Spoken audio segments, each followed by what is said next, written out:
This is just me saying, if you want to start something, start. Do it.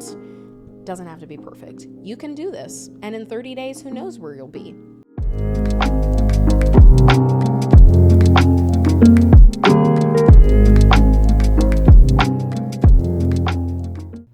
Hello friend, welcome back to the channel. I hope you're doing awesome today. I've kind of got a new setup here. I'm liking it a lot better than the library. It's simply easier than lugging all of my stuff to the library and trying to find a quiet place to film. So I'm here in my apartment. I pulled out an old ring light and set up in front of one of my favorite spots in the apartment.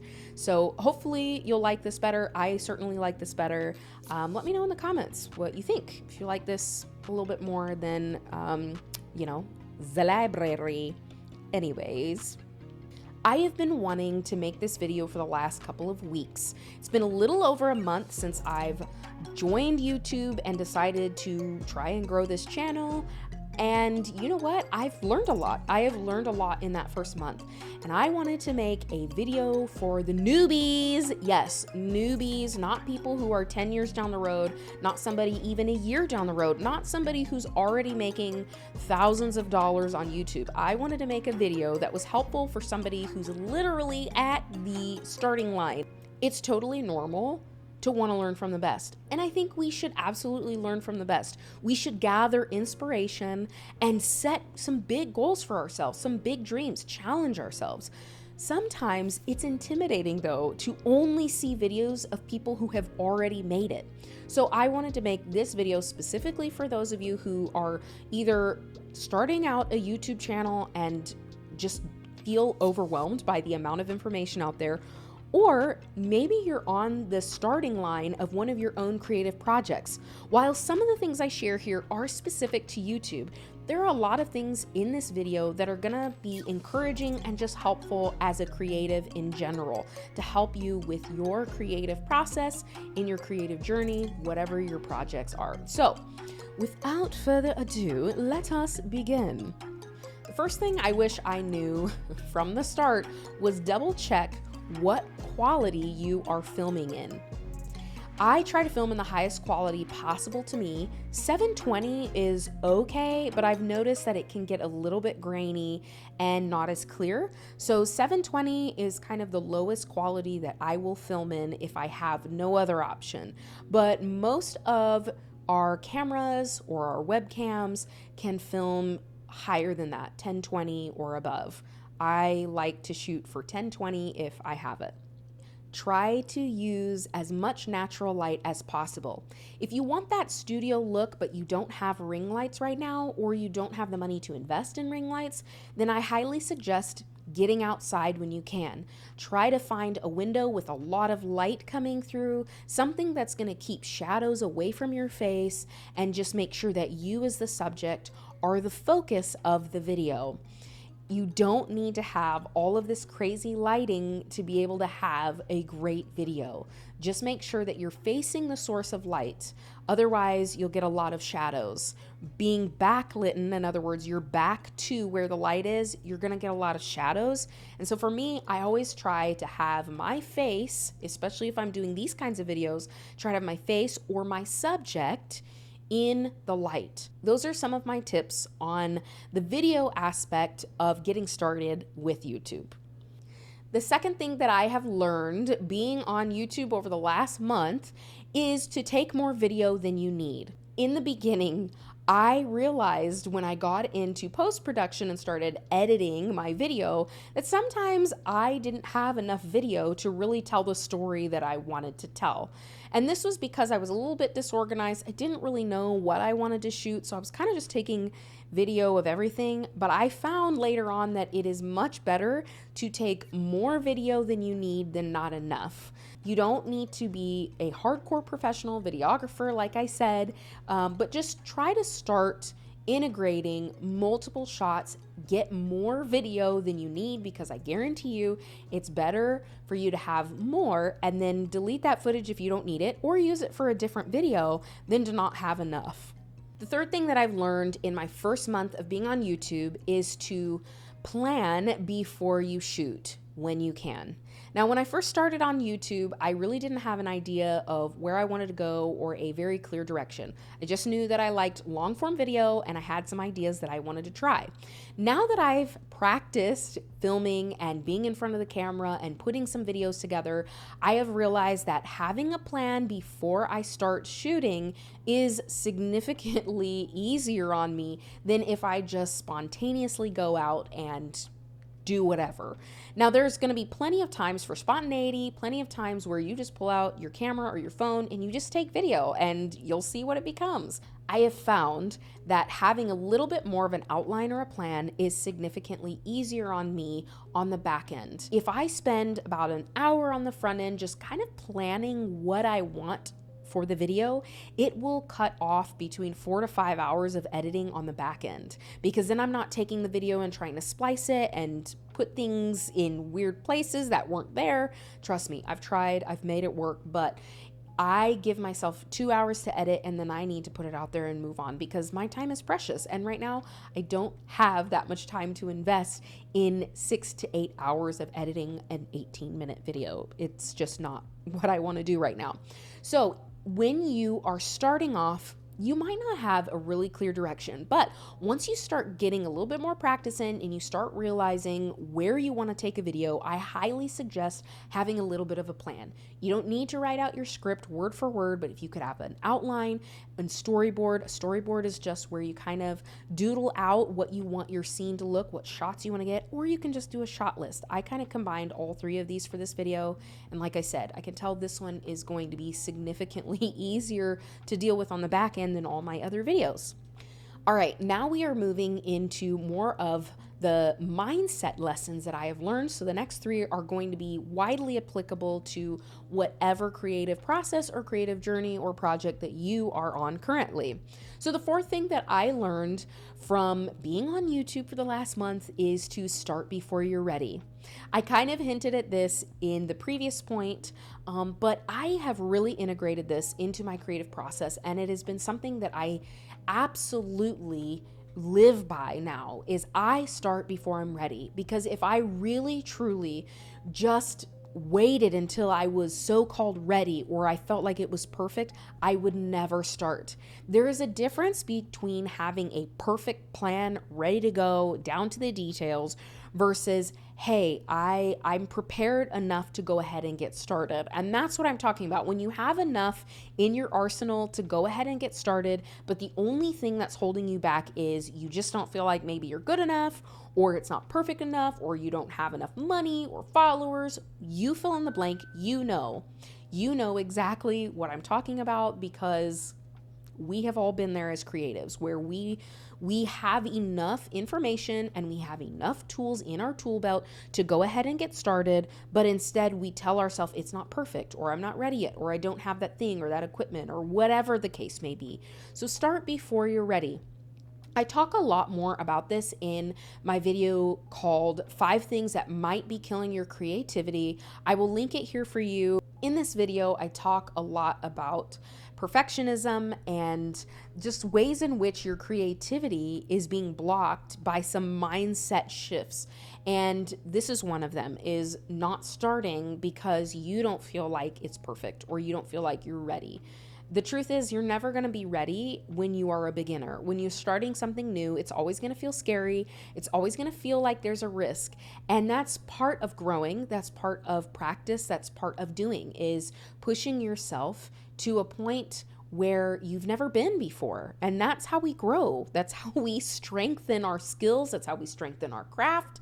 So this is something that I've learned big time in all my creative processes, but especially in YouTube. I've noticed very clearly, like, I just need to start because otherwise I never will. The fifth thing that I have learned in my last month on YouTube is don't watch too many tutorials. Like I said at the beginning of this, I love online education, and I love that I can learn or fix almost anything just by typing in my query into a search engine. When it came to starting my YouTube channel, I found that it was easy for me to gorge myself on tutorials and never really start. It was too easy to come up with a list of things I didn't have yet in order to be successful. I would suggest finding maybe 3 to 4 YouTube channels or YouTube creators that you really learn well from, and seek their ideas, seek their how-to videos, and maybe just stick with those for a while until you kind of get some things under your own belt and you feel a lot more comfortable. Otherwise, you're probably going to get stuck in analysis paralysis, and that might be another thing that stops you from starting. The sixth and final thing that I have learned over the last month on YouTube is to share what you love. There are always trending topics that do well in different fields. And by all means, sometimes you've got to work with the algorithm and you've got to find a way to retrofit that into your process. It's not always fun, but if your goal is to make some kind of monetary gain or to gain some level of community or following, then yeah, sometimes you've got to work within the algorithm. On the other hand, if you're only doing what the algorithm tells you to do, then most likely you're not going to be creating the kind of content that you love. If what you are creating or the kinds of projects you want to pursue happen to really work well in any algorithm, whether that's YouTube or Instagram or Facebook or online or marketing, and it just markets well, I'm not saying that that's bad. By all means, go do it. But it would be so easy for me to morph myself into something that I don't really want to be just to get more views and followers and comments. The truth is, I want to create what I want to create, and if it takes me a little bit longer to get there, that's okay, because I want to get across the finish line as a whole person. I don't want to sell myself short. I don't want to have to break off a part of myself in order to fit into this mold that I don't really care about at the end of the day. There are going to be times that you are going to have to adjust your content based on your community, but I think that's a much healthier thing to do than adjusting your content for the algorithm. Obviously, use what you can to your advantage. If there are things in the algorithm or in marketing that are going to help you and it happens to align with what you're already doing, then use it as a tool, but use it only as a tool. Do not try to adjust your identity to fit into this thing so that you will gain some kind of virality, because at the end of the day, that doesn't last. What lasts is your passion. What lasts is you actually helping people. What lasts is people connecting to you because of what you're sharing. So no matter where you're starting in your process, know that it's totally fine to create what you love. Share what you enjoy, because that passion is going to go a lot farther than having all the gizmos and gadgets and the perfect wording and all the perfect marketing funnels and la la la la la. At the end of the day, your passion and your excitement for what you're sharing is going to go a lot farther than bowing to the algorithm. Those are the 6 things that I have learned over my last month and a half vlogging on YouTube. I'm gonna finish up with some stats. I don't really care about numbers too much, but I do want to share some stats with you just for my own milestone, but also to share with you, because sometimes these videos that I've seen, they'll say, well, I started off with like 10,000 followers and I grew it to 250,000 followers. And I'm like, okay, or subscribers or whatever. And it's like, okay, what I would like to hear is, hey, I started off with 0 and then at month 1 I was at 50 or something like that. So I want to share that with you as just tiny victories, right? We've got to celebrate all of the small wins. So let me look at a few things here. Ultimately, my big goal for this channel is to be monetized. Aside from like having fun and just creating whatever the heck I want, I would like to be monetized. I would like to add an extra stream of income. In today's day and age and this economy, it's rough. And so I'm just trying to find as many streams of income as I possibly can. So let me say, when I started about, maybe it was more like 2 months ago, like when I really started, I didn't post my first video right away, but I think I had either 11 or 13 followers when I really started vlogging. Those 11 to 13 followers came from a series called Kayla Tries Weird Fruit.